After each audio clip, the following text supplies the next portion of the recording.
Okay, so in this chapter, what our aim is कि हम applications of simulations को देखें और probabilistic simulations मतलब पहले तो chapter 16 में probability वाले simulations होंगी या फिर probability का concept होगा कि probability को कैसे implement किया जाता है in Java or any programming language, right? So like focusing here हम Java पे focus कर रहे हैं क्योंकि Java पे हमने पढ़ा हुआ है और easy to implement भी है like kind of but more importantly syntax में difference होगा दूसरी languages में लेकिन खैर इस चैप्टर में हम सिर्फ इम्प्लीमेंटेशन की बात करेंगे क्योंकि हमने वैसे ही मैथ्स प्रॉब्लम जो हैं वो हमने like you we have written it we have done written practices of maths problem but now it's time to implement them in programming languages that we have already learned. So now इसमें हम लोग हमारे पास बहुत सारे simulation के वो types आएंगे और प्रॉब्लम्स आएंगे और सिनेरियोज आएंगे तो उनको मद्देनज़र रखते हुए I will be explaining every bit of it जितना मुझे आता है, ठीक है। सो उसके अलावा मुझे ये बताना था कि मैं थ्योरी पार्ट पर बिल्कुल नहीं जाऊँगी, मैं सिर्फ और सिर्फ इम्प्लीमेंटेशन पे फोकस करूँगी। थ्योरी पार्ट जो है उस इम्प्लीमेंटेशन को समझ के अगर आपको आ गया तो आप थ्योरी पार्ट भी समझ पाएंगे। तो I have understood both, I am just trying to convey it through implementation. So again, this is a whole theory stuff जो आप समझ पाओगे if you read it thoroughly क्योंकि ये सारी probability के ऊपर ही बात है। So we know that for probability we need two things, and the two things are let me just insert a text box here. The two things that we should know is probabilities formula, which is actually number of events, like the sum of occurrences or maybe occurrences divided by total. सही है. So in the programming languages, the number of occurrences would be denoted by ne, is the occurrences, would be the sum of occurrences क्योंकि हमें पता है कि sum of occurrences ही हमारी numerator होता है probability के लिए. इसी तरीके से n जो represent करेगा, the small n will represent the total number of possibilities जो हमें probability given दे सकती है, right? और probability के फिर अगर n और ne जो हमारे पास occurrences और total हैं तो p probability को हम ऐसे लिख सकते हैं, p e कह लें suppose करें या p x कह लें at any point जो है वो बराबर होगी ne divided by n. सही हो गया? So I hope this makes sense now. Okay, so these things need to be highlighted at first. So let me just go on highlighting it. Okay. So the next thing is इस algorithm का आपको mind में रखना है, pseudo code है उसको साथ रखेंगे ना तो आपको आसानी हो जाएगी. पहले तो काउंटर को इनिशलाइज करें क्योंकि हमें एन ई यानी कि N E is the sum of occurrences. Sum जैसे भी निकालते थे जावा में तो हम उसको इनिशलाइज जीरो से करते थे ना, तो उसी तरीके से उसका कॉन्सेप्ट भी यही ले लें. उसके अलावा जो मैंने आपको बताना था कि फॉर लूप चलेगा क्योंकि एन ट्रायल्स हैं यानी कि टोटल नंबर ऑफ ट्रायल्स के लिए, और एन ई को भी तो काउंटर बढ़ाना है ना भाई. कब बढ़ाएंगे? जब हम फॉर लूप चलाएंगे और एन ट्रायल्स के बेसिस पे. N trials is like total number of possibilities which could be available. उसके अलावा जो है प्रोबेबिलिटी मैंने अभी अभी आपको बताया, किसी भी चीज़ से रिप्रेजेंट कर लें, कोई वेरिएबल ले लें तो उसको ई होगा और n E divided by n होगा. लेकिन जब अब बात करते हैं फॉर लूप के अंदर क्या चीज़ होगी, वही प्रोबेबिलिटी एक्सपेरिमेंट जैसे हम करते आ रहे हैं, लिखते आ रहे हैं. और उसके अलावा क्या होगा कि अगर कोई इवेंट अकर हो रहा है तो हमें क्या करना है, हमारा मकसद ये है ना कि अकरेंसेस को इंक्रीज करना है यानी कि इंक्रीमेंट करना है ताकि हम उसको सम कर सकें at the end of the day. क्योंकि अगर इंक्रीमेंट नहीं होगा तो फ़ायदा क्या है. अगर हमारा प्रोबेबिलिटी का एक्सपेक्टेड आउटकम आ रहा है तो हम उसको इंक्रीज कर लेंगे, लाइक उसकी जो इवेंट काउंटर है वो इंक्रीज कर लेंगे. प्रोबेबिलिटी सिनेरियो 1 जो कह रहा है तो इसका डायरेक्टली यहाँ ही लिखा हुआ है जब प्रॉब्लम की ऊपर बात करते हैं. तो प्रोबेबिलिटी सिनेरियो 1 में देख रहे हैं कि प्रोबेबिलिटी ऑफ गेटिंग 3 और fewer spots when throwing 2 dice. देखो जब 2 डाइस आप थ्रो कर रहे हैं तो उसमें प्रोबेबिलिटी आनी चाहिए कि उसमें 3 आने चाहिए या उससे कम स्पॉट्स आने चाहिए. सही है. तो इसका प्रोग्राम हम देखते हैं. तो वही बात, ये सारे तो आपको पता है कि जावा में कैसे रैंडम वेरिएबल हमें इंपोर्ट इसलिए करना पड़ रहा है क्योंकि हम रैंडम मेथड को रैंडम क्लास को यूज़ करेंगे. पब्लिक स्टैटिक वॉइड मेन वो तो आप सबको पता होगा. और हम एक एरे देते हैं जो हमारे काम आएगी प्रोबेबिलिटी की मैक्स वैल्यू सेट करने में, ठीक है. तो उसकी एरे आप किसी भी नंबर से रख दो. अगर ये स्पेसिफाइड नंबर आपको रखने हैं 50 है, 100 है, 1000 है, 10,000 है, 50,000 है, फिर उसके बाद 1 लाख है, 5 लाख है, फिर उसके बाद 1 करोड़, वो भी आपकी ऊपर डिपेंड करता है कि आप कौन से नंबर चूज़ करते हो अपने मैक्स एरे के लिए. लेकिन वो इंक्रीजिंग नंबर, इंक्रीमेंटल नंबर होने चाहिए. उसके बाद वही बात कि रैंडम जनरेटर, क्योंकि हमें रैंडम नंबर से ही काम चलाना है और उससे ही बताना है कि कैसे how probability is working, because it's totally dependent on it. तो अब इसमें जो फॉर लूप चलेगा वही बात जैसे यहाँ पर हमने एल्गोरिथम में देखा था कि पहले इनिशियलाइज करेंगे काउंटर को, फिर हम फॉर लूप चलाएंगे, फिर प्रोबेबिलिटी निकाल देंगे। तो इसी तरीके से हम लोग इस सिनेरियो में भी देखते हैं, फॉर लूप चला, अब बिगिन सिमुलेशन और एंड सिमुलेशन तक हमारा काम है, बाकी तो बस उसको प्रिंट करवाना है जो हर किसी को आता है, ठीक है। तो अब आ जाते हैं यहाँ पर बात करते हैं कि वही बात जो एल्गोरिथम में लिखी हुई है, पहले क्या करेंगे, इंक्रीमेंट करेंगे, यानी कि काउंटर को इनिशियलाइज करेंगे जैसे 0 से, क्योंकि सम काउंटर ये वेरिएबल आप ले ही ना, इसको एन ई ले ही ना, मतलब इवेंट काउंटर ले ही ना, इसको सम ले लें, सम का वेरिएबल 0 रखते थे ना जावा प्रोग्राम में, इसी तरीके से इसको भी सम के बराबर समझें, ठीक है।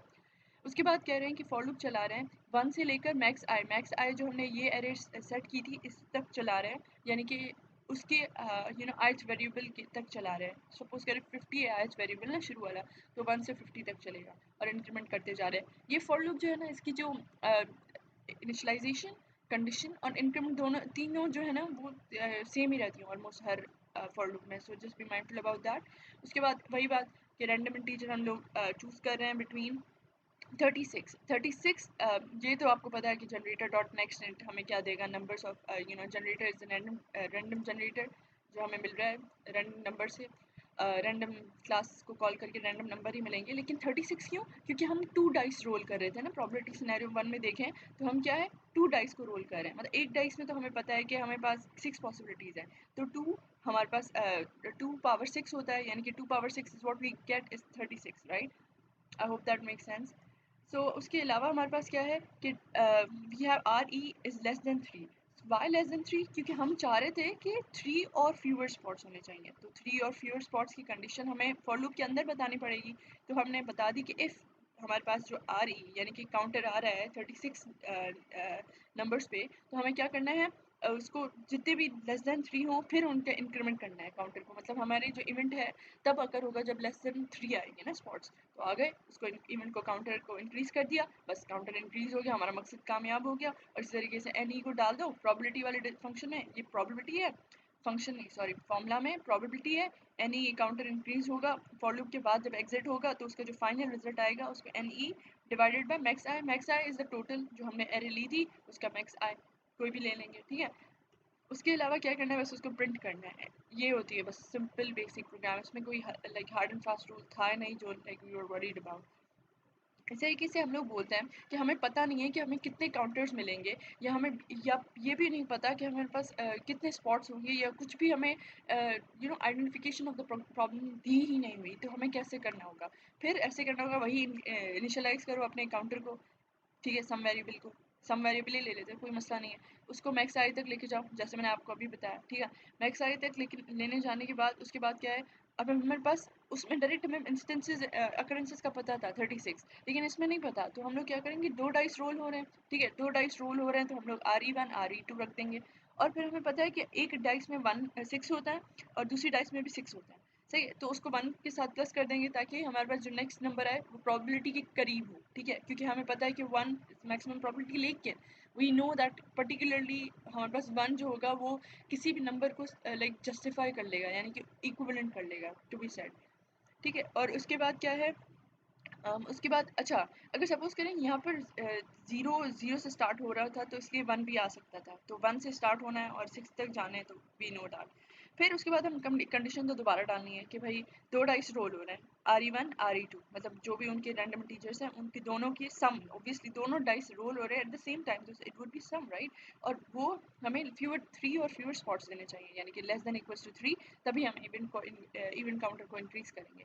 देखिए बार बार मैं प्रॉबिलिटी तो ये नहीं बताऊंगी कि ये एन ई मैक्स आई से डिवाइड होकर प्रॉबिलिटी कैसे आया, ये मैंने अभी शुरू स्लाइड में भी बता दिया, so I hope that you got it कि N E divided by max I is like N, variable N जो हमने डिक्लेयर नहीं किया लेकिन हमने फॉर लूप में इस्तेमाल कर लिया था एन, ठीक है। तो वही क्या है, हमारे पास टोटल नंबर ऑफ अकरेंसेस है, यानी टोटल नंबर ऑफ इवेंट्स है, ठीक है, मैक्स आई।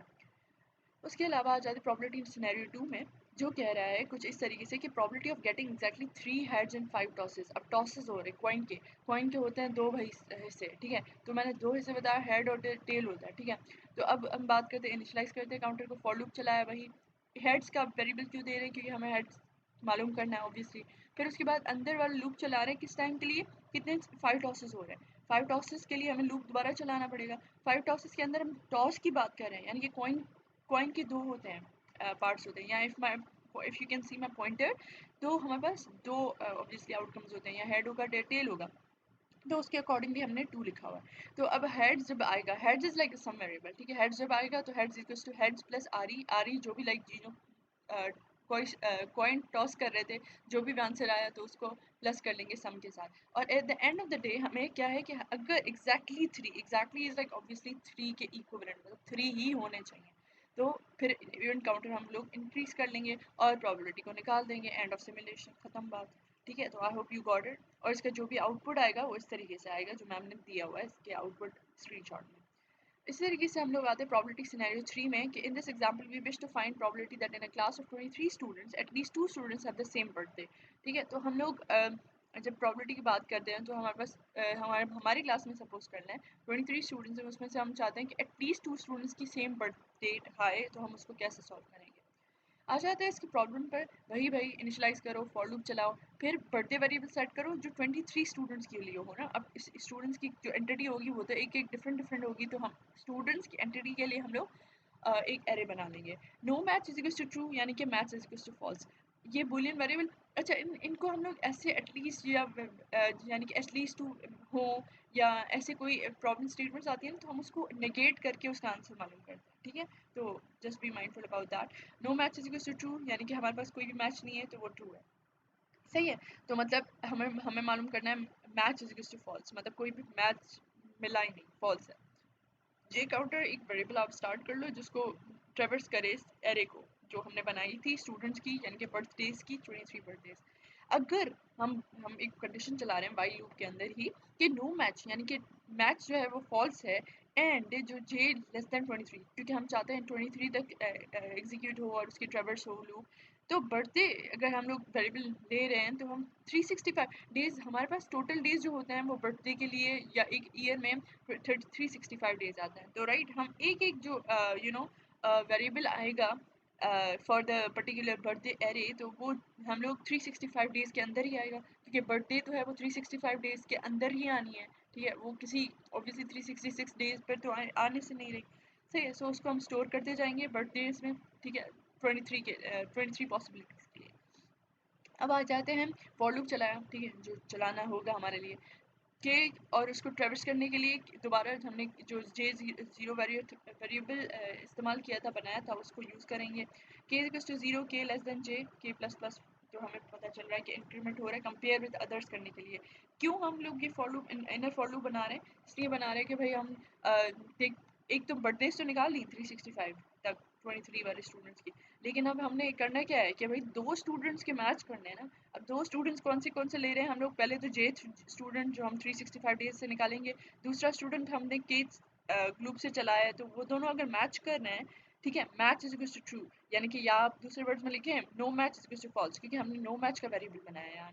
तो no match is equals to false, यानी कि मैच ट्रू, मतलब दोनों की मैचेस आ रही हैं, तो आप उसके काउंटर को जे प्लस प्लस को, यानी कि जो हमारा एक्चुअल वेरिएबल है जिसको हमने इनिशियलाइज शुरू में ही कर लिया था लूप के बाहर से, तो उनको इंक्रीमेंट कर लें। अगर इफ़ हम कह रहे हैं कि ये वाइल लूप के एग्जैक्ट कंडीशन के बाद हम लोग ये कह रहे हैं कि हमारे पास अगर if no match is to false, यानी कि मैच इज टू ट्रू है, यानी कि मैच निकल रहा है, तो हमें इंक्रीमेंट करना है, यहाँ पर एन ई प्लस प्लस करना है।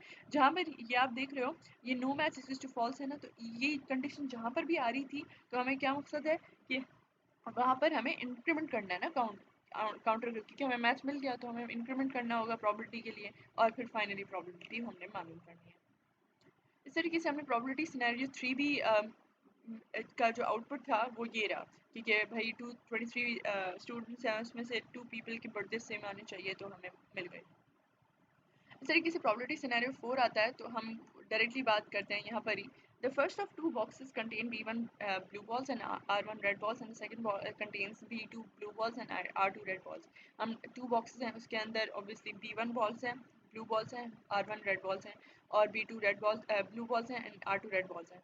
तो one ball is randomly chosen from the first box and put it into the second box. Obviously first ball को निकाल के second box में ला रहे हैं. When this has been accomplished, the ball is chosen at random from the second box and put into the first. अब दोबारा से हम लोग जब उसको first ball को सेकेंड बॉक्स में रखा है, फिर अब सेकेंड बॉक्स से हम दोबारा बॉल को चूज़ कर रहे हैं और फिर फर्स्ट बॉक्स में दोबारा डाल रहे हैं.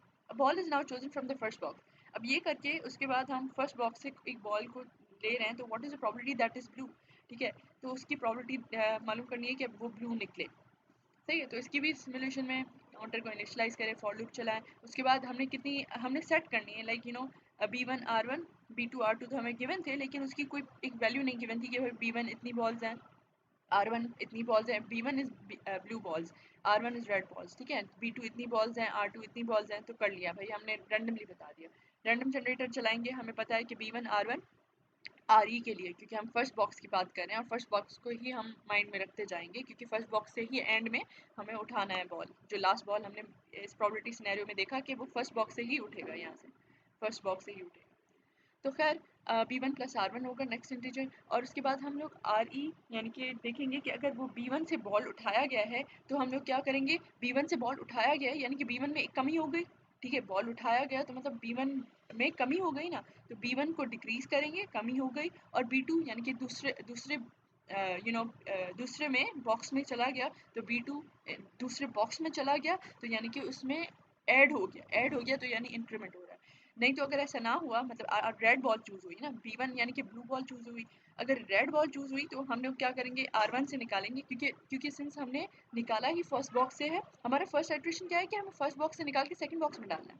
सही है, तो हम यही कर रहे हैं, पहले वाले स्टेप को फॉलो कर रहे हैं. यानी कि फर्स्ट स्टेप में हम लोग या तो B1 निकल रहा है या R1 निकल रहा है, या ब्लू बॉल निकलेगी या रेड बॉल निकलेगी. ठीक है, तो अगर रेड बॉल निकली तो हम उसको इंक्रीमेंट कर लेंगे, एल्स हम लोग उसको इंक्रीमेंट कर लेंगे. अगर वो नहीं निकली तो हम उसे इंक्रीमेंट कर लेंगे. उसके बाद अब दोबारा स्टेप क्या है हमारे पास, कि हमें दूसरे बॉक्स से यानी कि B2 प्लस R2 वाले बॉक्स से हमें देखना है कि B2 को उठाना है. ठीक है, कोई भी बॉल उठाना है, ब्लू बॉल उठाना है.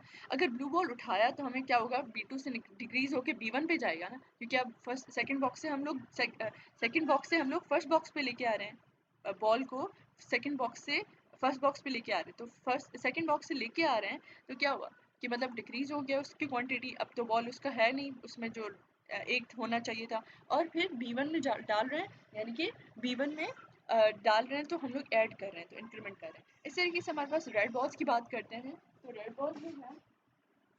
रेड बॉल्स भी जो हैं हमारे पास पता है कि हमें कि उसको डाल रहे हैं R1 में, निकाल कर कहाँ से, R2 में से, यानी कि सेकंड बॉक्स में से.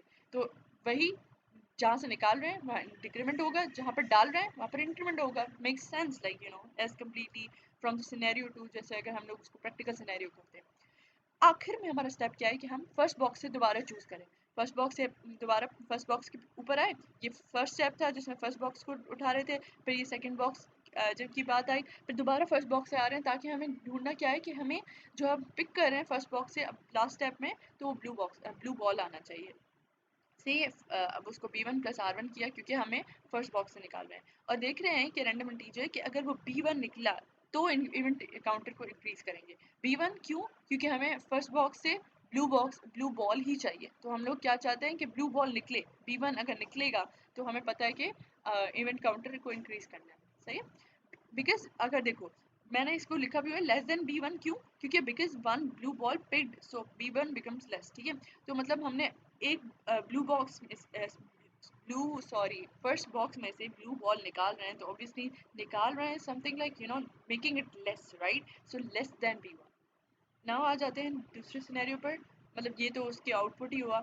अब आ जाते हैं सिमुलेटिंग कंडीशनल प्रोबेबिलिटीज. अच्छा, कंडीशनल प्रोबेबिलिटीज को हम लोगों ने बहुत बार पढ़ा भी है. उसको होता था काउंटर, जो भी फर्स्ट अकरेंसेस के काउंटर्स हैं, और सेकंड इवेंट के जो भी अकरेंसेस हैं, उसको हम डिवाइड कर लेते थे इस फॉर्मूला के according, probability of A and then this is the sign of when we say like this slash, maybe we could say and B is slash of ये रिप्रेजेंटेशन है कंडीशन प्रोबेबिलिटीज की। और इसको इस फॉर्मूला जो कि क्या होता था, sum of all events occurred in A event and sum of all occurrences in B event, right. तो इसी तरीके से वही क्या बात है कि एन ए और एन बी को सम ले लें शुरू में, क्योंकि ये फॉर लूप के अंदर जाएगा तो वो प्लस होता जाएगा। Probability is all about summing and integration is all about summing too, so just be mindful about that. इसके अलावा एन ए और एन बी को ले रहे हैं 0 के बराबर, वही फॉर लूप चलाएंगे एन ट्रायल्स के लिए, क्योंकि नंबर ऑफ ट्रायल्स एन है। प्रोबेबिलिटी एक्सपेरिमेंट परफॉर्म करेंगे, एक्सपेरिमेंट परफॉर्म करके अगर देख रहे हैं कि इफ इवेंट बी अकर्स तो हम इंक्रीमेंट कर लेंगे एन बी को। अगर ए इवेंट अकर हो रहा है तो इंक्रीमेंट कर लेंगे ए इवेंट को एन ए के वेरिएबल के थ्रू। एन अगर बी इवेंट अकर हो रहा है तो एन बी इंक्रीज हो जाएगा, क्योंकि ये एन ए और एन बी जो है वो इवेंट के अकरेंसेस को बता रहा है। एन ए है तो ए के इवेंट को अकरेंस के बता रहा है, एन बी है तो वो बी के अकरेंसेस को बता रहा है। आई hope that makes sense. Let's move on to probability scenario 5. The following example involves conditional probability. A box contains two white balls, two red balls and a black ball. ये आपको mind में रखना पड़ेगा, क्योंकि हम लोग प्रोग्राम में इसको इनिशलाइज करेंगे। बॉक्स में टू वाइट बॉल्स हैं, W1 is equals to 2 और रेड सपोज करो R is equals to 2 and then B black ball के लिए हम लोग एक वेरिएबल इनिशलाइज कर लेंगे जो B के नाम से होगा, उसको फिर 1 के बराबर कर लेंगे।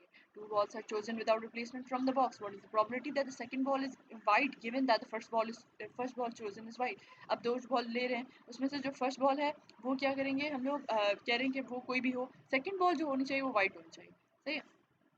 अच्छा कोई भी ना हो, सिर्फ फर्स्ट बॉल जो है वो भी वाइट हो, सेकंड बॉल भी वाइट हो, ठीक है, ये हमें मालूम करना है। यानी कि फर्स्ट बॉल तो पिक कर लिया, अब दूसरा भी इवेंट भी हो रहा है, तो दूसरा इवेंट भी हो रहा है तो मतलब हमें यहाँ पर कंडीशनल प्रोबेबिलिटीज लगानी पड़ेगी, या ये होगा ये होगा, ठीक है। अच्छा here event B occurs when the first ball chosen is white, ठीक है। इवेंट बी तब होगा जब हमारे पास फर्स्ट, अच्छा इवेंट बी जब होगा जब हमारे पास वो इवेंट बी जो होगा वो क्लासीफाई कर रहा है उस इवेंट को जो हो चुका है, ठीक है। फर्स्ट बॉल जो है वो वाइट होनी चाहिए, ठीक है। इवेंट ए का हमें नहीं पता कि वो सेकंड बॉल जो है वो वाइट होगी या नहीं होगी, ठीक है। फर्स्ट बी क्लासीफाई करता है उस इवेंट को जो हो चुका है, ठीक है। तो आपको माइंडफुल रहना पड़ेगा इसके लिए। आ जाते हैं इसके सिमुलेशन पे, दोनों इनिशियलाइज कर देंगे काउंटर को, फॉर लूप चलाया, वही हमने इनिशियलाइज की कि दो वाइट बॉल्स हैं, एक रेड बॉल है एक ब्लू बॉल है, जिसको हम WRB से बता रहे हैं। रैंडम इंटीजर चलाया, इन सब के प्लस करके चलाया, जैसे चलाते आ रहे हैं हर वेरिएबल के लिए, RE के लिए, ठीक है, रैंडम इंटीजर। उसके बाद रैंडम इंटीजर देख रहे हैं कि वाइट बॉल पिक हो रहा है फर्स्ट सेकेंड्स में, तो बी काउंटर को क्या कर लेंगे, इंक्रीज कर लेंगे, जो हमने पहले ही बता दिया कि if event B occurs when the first ball chosen is white, तो उसको इंक्रीमेंट कर लेंगे, कर लिया हमने। और अगर देख रहे हैं कि फर्स्ट बॉल तो चूज हो गई ना बी, जो वाइट बॉल थी, अब कह रहे हैं कि सेकेंड इवेंट के लिए तो -1 कर लेंगे, क्योंकि एक दफ़ा तो हो गया ना इवेंट, अगर 2 बार हो जाता तो -2 कर लेते, 3 बार हो जाता -3 कर लेते। और अगर देख रहे हैं कि वो फर्स्ट वाइट बॉल से मतलब फर्स्ट बॉल तो हो गया है, तो फर्स्ट वाले वाइट बॉल को छोड़ के -1 करके, यानी कि उसको छोड़ के अगर दोबारा से वाइट बॉल आ रहा है तो इंक्रीमेंट कर देंगे एन ए इवेंट को, यानी कि ए की अकरेंसेस को, ठीक हो गया। तो उसके बाद प्रोबेबिलिटी निकाल देंगे, सिंपल इज दैट। और इसका आउटपुट ये आएगा, ठीक है, जब आप प्रोग्राम को करेंगे रन वगैरह, सही है। और इसके अलावा मीन्स और वेरिएंसेस को तो आपको पता, वेरिएंसेस को आपने कैलकुलेट किया हुआ है, बस आप इसको प्रोग्रामेटिकली करते हैं। मीन जो होता है वो ई से वेरिएबल से शो करते हैं, वेरिएंस जो होता है VAR वेरिएबल से शो करते हैं या V से करते हैं, लेकिन जो वेरिएंस होता है वो होता है EX² माइनस EX का square, like whole square. EX तो हमें पता है कि वो है मीन, राइट, मीन का स्क्वायर, लेकिन EX² जो है वो हमें इवेल्युएट करना पड़ेगा। इस तरीके से आ जाते हैं प्रोबेबिलिटी सिनेरियो 6 पे। तो कह रहे हैं mean and variances of number of balls chosen. तो इसमें क्या करना है कि balls are drawn from a pot containing W white balls, B black balls until a white ball appears, ठीक है। तो हमें मालूम करना है कि अब वाइट बॉल जब तक अपीयर हो। उसके बाद हमें मीन और वेरिएंस निकालना है, बस यही बता रहा है। अच्छा उसके बाद हम लोग क्या करते हैं कि भाई वही रैंडम जनरेटर को हमने इनिशलाइज कर लिया, वाइट बॉल कितने हमारे पास 2 हैं और ब्लैक बॉल जो हैं वो 8 हैं, हमने ये बताया है, ये हमने रैंडमली चूज़ किया है, ठीक है। हमें पता है कि हम बस सेट कर रहे हैं उसकी मैक्सिमम उसकी number of quantity, max variable को हमने इनिशलाइज कर लिया, एवरेज हमें मालूम करना है, वेरिएंस हमें मालूम करना है। एवरेज को भी आप इस तरीके से लीजिएगा जिस तरीके से सम वेरिएबल को हम लोग लेते थे जावा में, इस तरीके से वेरिएंस को भी उस तरीके से लीजिएगा जिस तरीके से हम सम वेरिएबल को लेते थे जावा में। और इस तरीके से एक और चीज़ आपको माइंड में रखनी है कि एवरेज हमें ढूंढना है तो हम ऑब्वियसली उनके इनिशियलाइज तो कर लें पहले वेरिएबल्स को। इस तरीके से लूप चलाया जैसे हम चलाते आ रहे हैं, फिर एक काउंटर रख रहे हैं। Okay, so I don't know why my recording stopped at like at the middle of the entire lecture that I delivered. Anyways, let's get back to the work and let's quickly wrap this up. We saying कि हमने property 6 scenario में देखना था कि balls are drawn from a pot containing W white balls, B black balls until a white ball appears, right? तो उसके लिए simulation programme बनाना है और मीन और वेरिएंस की हमने ऊपर बात कर ली थी कि मीन कैसे निकालते हैं ई वेरिएबल्स के साथ, और वेरिएंस जो है वार वो वी वेरिएबल के साथ या वार वेरिएबल के साथ। उसका फॉर्मूला है ई एक्स स्क्वायर माइनस ई एक्स यानी कि मीन का होल स्क्वायर। तो इसी तरीके से इसका भी मीन और वेरिएंस निकालना है। तो आगे चलते हैं प्रोग्राम की तरफ, और ये आउटपुट दिया हुआ है वैसे ही, सही है। सो इसके प्रोग्राम की तरफ चलते हैं। तो रैंडम नंबर जनरेटर को इनिशलाइज कर लेंगे, 2 वाइट बॉल्स ले लेंगे, 8 ब्लैक बॉल्स ले लेंगे। तो उसको बस डिफ़ाइन कर देना है, हमने खुद ही डिफ़ाइन करना है, आप कोई भी वैल्यू ले सकते हैं। एक मैक्सिमम वैल्यू आप डिफ़ाइन कर ले, एवरेज वैल्यू क्योंकि हमें मालूम करनी है, डबल वेरिएंस भी यानी कि वेरिएंस भी हमें मालूम करना है, उनको इनिशलाइज कर दें और फिर मालूम करना है तो वो लूप के साथ इंक्रीमेंट करते जाएंगे। लूप चला लें, एक ड्रॉ वेरिएबल जो है उसको इनिशियलाइज़ कर लें, जिसमें बताएंगे कि हम भाई हमने एक बॉक्स वाइट बॉल उठाया, एक से ब्लैक बॉल उठाया, तो वो ड्रॉ जब उठाया है यानी कि ड्रॉ किया है उसको भी इनिशियलाइज़ कर लें। Not white is to true यानी कि वाइट इज टू फॉल्स हुआ। मतलब हम लोग जो भी वैल्यू मालूम करना चाहते हैं ना वो उल्टे तरीके से हम लोग मालूम करेंगे, सही है। इस तरीके से हम लोग एक लूप चलाएंगे जिसमें हम लोग बताते जाएंगे कि हमें जब तक वाइट बॉल नहीं मिलती जो हम पिक नहीं करते तब तक वो लूप को चलाते रहें। तो भाई एक रैंडम इंटीजर लिया, वही किससे, जो दोनों बॉल्स की कॉम्बिनेशन से यानी कि वाइट और ब्लैक बॉल से कॉम्बिनेशन से उठाया, पिक किया, उसमें पिक किया तो हमने ड्रॉ किया, ड्रॉ को इंक्रीमेंट करते हैं क्योंकि हमने ड्रॉ किया है। अब इस तरीके से जितने बार पिक करते जाएंगे उतने बार ड्रॉ जो है वो इंक्रीमेंट होता जाएगा। जो हमने पिक किया है वो हम चेक करना चाहते हैं कि वो वाइट बॉल है या नहीं, इज इट वाइट चेक करना चाह रहे हैं। तो अगर not white is to false यानी कि वाइट इज टू ट्रू यानी कि वाइट आया है, और वाइट जब तक ट्रू है तो तब तक ये लूप चलेगा, फिर वाइल की लूप के साथ एग्जिट हो जाएगा क्योंकि हमने कंडीशन क्या दिया है कि not white is to true होना चाहिए, यानी कि जब तक वाइट ना हो तब तक हमें ट्रू चलना चाहिए ये लूप, ठीक है। तो टू वाइल तब तक चलेगा। और फिर इसी तरीके से जैसे ही हमने आर ई यानी कि जो पिक किया है वो हमें मिल जाएगा और ड्रॉ भी हमारे पास इंक्रीज होता जा रहा है, तो हम उसको एवरेज के साथ प्लस कर देंगे, वेरिएंस के साथ मल्टीप्लाई कर देंगे, उसको स्क्वायर कर देंगे। क्यों? क्योंकि हमें वेरिएंस का फॉर्मूला हमने वैसे ही हमने डायरेक्टली बताया था कि वो मीन स्क्वायर है, ठीक है। तो इस तरीके से हम लोग प्रोग्राम के थ्रू भी यही अचीव करना चाह रहे हैं। और एवरेज हमें पता है, एवरेज को मालूम कैसे करेंगे, टोटल के साथ डिवाइड करेंगे एवरेज को, क्योंकि जो एवरेज है वो वेरिएबल है यानी कि सम वेरिएबल, इनको वेरिएंस और एवरेज वेरिएबल को हम लोग सम वेरिएबल ले लेते थे। क्यों? क्योंकि हम लोग उनको भी इनिशियलाइज करते थे जीरो के साथ और उसको भी प्लस कर देते थे और फिर बाद में लॉजिक लगाते थे। वेरिएंस को भी क्या करेंगे, variance divided by max minus average into average square, क्योंकि एवरेज इंटू एवरेज स्क्वायर हमारे पास वेरिएंस की खुद फॉर्मूला में बता रहा है यहाँ पर एवरेज इंटू एवरेज का स्क्वायर।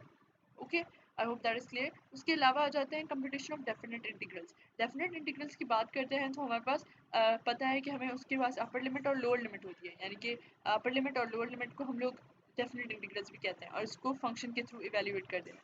लोअर लिमिट जो है ए कह लें, अपर लिमिट बी कहते हैं। रेक्टेंगल के अंदर होता है, तो जैसे रेक्टेंगल के अंदर हमने बताया था यूनिफॉर्म डिस्ट्रीब्यूशन में, तो हमें क्या था कि उसका जो बेस था बी माइनस ए था, यानी कि बेस जो है, ये डेफिनेट इंटीग्रल्स की अगर हम लोग बात करें तो ये वाई फंक्शन, ठीक है, और ये एक्स एक्सिस, ठीक है। तो इस तरीके से जो बेस ऑफ द रेक्टेंगल है उसको हम मालूम करेंगे तो बी माइनस ए, राइट। और जो वाई है उसकी हाइट है, वाई को हम सी के बराबर भी रख सकते हैं, और वाई जो है फंक्शन भी कहलाता है जो हमने पहले भी बोला था। इस तरीके से आप थ्योरी पढ़ेंगे इसकी। और उसके बाद एक चीज़ जो है कि इस ग्राफ के अंदर जो शेडेड रीजन के अंदर अगर कोई पॉइंट एग्जिस्ट करेगा तो वो एक्सेप्ट होगा, और हाइपोथेसिस के अकॉर्डिंगली अगर वो नहीं होता, पॉइंट एग्जिस्ट करता है उसके अंदर, तो हमें उसको एग्जिट करना पड़ेगा कि भाई इट्स नॉट एक्सेप्टेबल। सही हो गया, तो ये चीज़ बोली गई है। उसके बाद आप थ्योरी दोबारा पढ़ लीजिएगा। अब आ जाते हैं जो डेफिनेट इंटीग्रल्स होते हैं वो उनको हम मॉन्टे कार्लो इंटीग्रेशन के थ्रू सॉल्व करते हैं। सो जस्ट बी माइंडफुल कि अगर आपको कोई भी डेरिवेशन, अगर इनकी डेरिवेशन को ऊपर जाना है या यूट्यूब करना है तो you can just go on searching Monte Carlo integration, आपको उसके ऊपर डेफिनेट इंटीग्रल्स की पूरी डेरिवेशन वगैरह भी दी जाएंगी। इस तरीके से हम लोग आते हैं एक डेफिनेट इंटीग्रल निकालने के लिए। हमारे पास एक फंक्शन है ई ऑफ एक्स, लेकिन e is exponential as we already know, और 1 उसकी अपर लिमिट, 0 उसकी लोअर लिमिट, तो 1 माइनस 0 तो इसका आंसर 1 ही आएगा, तो इसको सिंपली हम लोग सिंपल कैलकुलेशन से करते हैं। लेकिन जो दूसरा एग्जांपल आएगा वो आएगा हमारे पास 3 उसकी अपर लिमिट होगी, 1 जो होगी उसकी लोअर लिमिट होगी, राइट। तो उसके बाद आ जाते हैं वही सेम जो हमने 1 और 0 के ऊपर किया था। उसके बाद आ जाते हैं कि सिंपली जो मैक्स एरे जो है वो हम इनिशियलाइज करते थे और उसके साथ वेरिएबल्स के साथ वैल्यूज़ के साथ जो हम डिफाइन करेंगे, और एक रैंडम वेरिएबल ले लेते हैं क्योंकि रैंडम नंबर्स को काम करने के लिए, और वही लूप चलाया, सिमुलेशन स्टार्ट की, S0 किया, क्योंकि इंटीग्रेशन का दूसरा नाम ही सम है, लाइक यू नो सम करना। तो हम हर चीज़ में सम ही करें, ऑलमोस्ट जितने भी प्रॉब्लम्स हुए सम किया, सम का एक वेरिएबल इनिशियलाइज कर लिया, फॉर लूप चलाया दोबारा मैक्स आई तक, क्योंकि फर्स्ट वेरिएबल तक। उसके बाद एक रैंडम नंबर लिया, उसमें से रैंडम नंबर को प्लस करते गए सम के साथ, लेकिन एक्सपोनेंशियल की पावर होकर, क्योंकि हमें पता है ना कि ये जो वेरिएबल है यहाँ पर जो हम लोग ई पावर एक्स है, तो वो ई पावर आर है इन द सेंस, क्योंकि r is these are the integrals, उनके आर जो है वो 1 और 0 निकलेंगे, राइट। So I hope this is clear कि भाई सम करते जाएंगे, जैसे sum equals to sum plus logic होता था, logic in a sense function होता था, वो हमारे पास फंक्शन जो है यहाँ पर एक्सपोनेंशियल है और उसका पावर आर है, राइट। तो उसको इंटीग्रल वैल्यू के साथ हम जब मालूम करेंगे तो सम डिवाइडेड बाय टोटल करेंगे, टोटल कैसे मालूम करेंगे, max of I, that's it, और उसको हम इंटीग्रल वैल्यू कह लेते हैं और उसको प्रिंट करवा देंगे, जैसे यहाँ पर system dot out dot print l n है।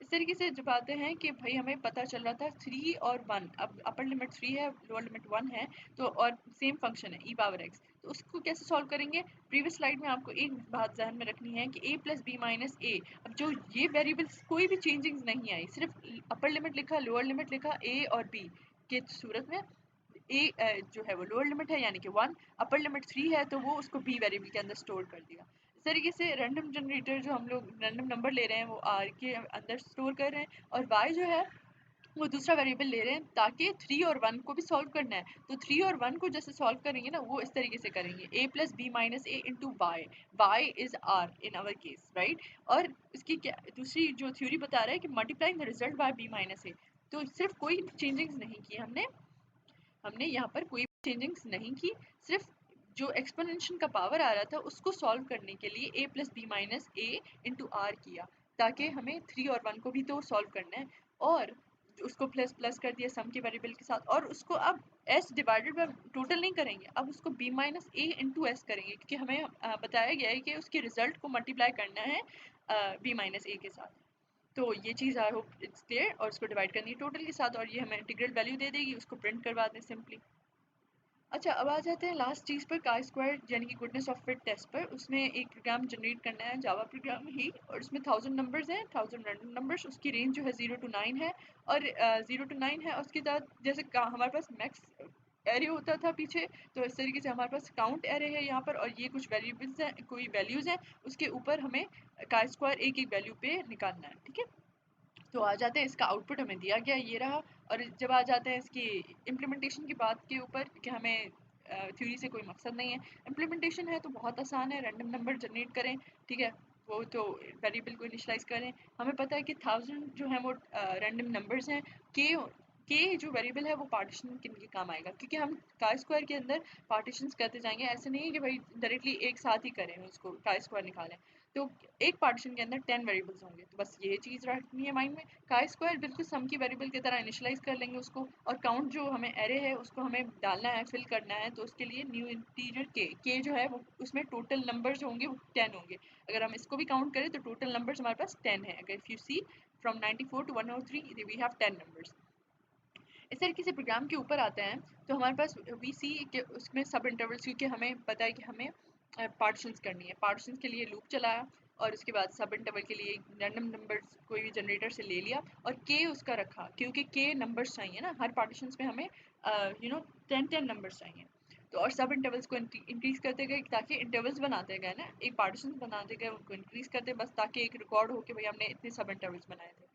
इस तरीके से हम लोग काई स्क्वायर की मैथमेटिक्स करते हैं जावा प्रोग्राम के थ्रू। तो लूप चलाया के वेरिएबल तक, ठीक है, उसके बाद chi square equals to chi square plus, ठीक है, यानी कि sum equals to sum plus, जैसे करते थे। और उसके बाद जो भी हमारे पास मैथमेटिक्स है जो जावा प्रोग्राम के थ्रू हमें मालूम करनी है, वो है sum minus this count I is like total sum, sum of variables till ith variable, right, यानी कि ith वेरिएबल तक, minus n divided by k, n was what, random numbers, right, total number random numbers 1000 थे, k हमारे पास हर partition के अंदर 10 variables 10 numbers थे, right, multiply by count i minus n divide by k, जो हम statistic का square के लिए करते हैं वो हमने लिख दी। उसके बाद जब फाइनली का स्क्वायर को प्रिंट करने का टाइम आ रहा है तो का square divide is equal to का स्क्वायर, जो हमें आउटपुट मिला आफ्टर फॉर लूप के थ्रू का स्क्वायर का, उसको डिवाइड कर लेंगे एन डिवाइड बाय के साथ, दोबारा रीडिविजन करेंगे, क्योंकि जैसे हमने सम के साथ यानी कि काउंट वेरिएबल के साथ किया, तो इस तरीके से फाइनली हमें का स्क्वायर के निकालने के लिए भी उसको एन डिवाइड बाय के करना पड़ेगा फाइनली, फाइनल स्टेप। उसके बाद इसको प्रिंट करवा दें भाई, कि भाई काउंट आए तक प्रिंट करवाएं, और जैसे हम प्रिंट करवाते हैं लाइक हर वेरिएबल के लिए और एक एरे के वेरिएबल्स के लिए जो प्रिंट करवाते हैं, तो वो इसका तरीका ये है। आई hope this is clear, this is the end of the video, I did recorded voice, so the मेहनत गोज इन।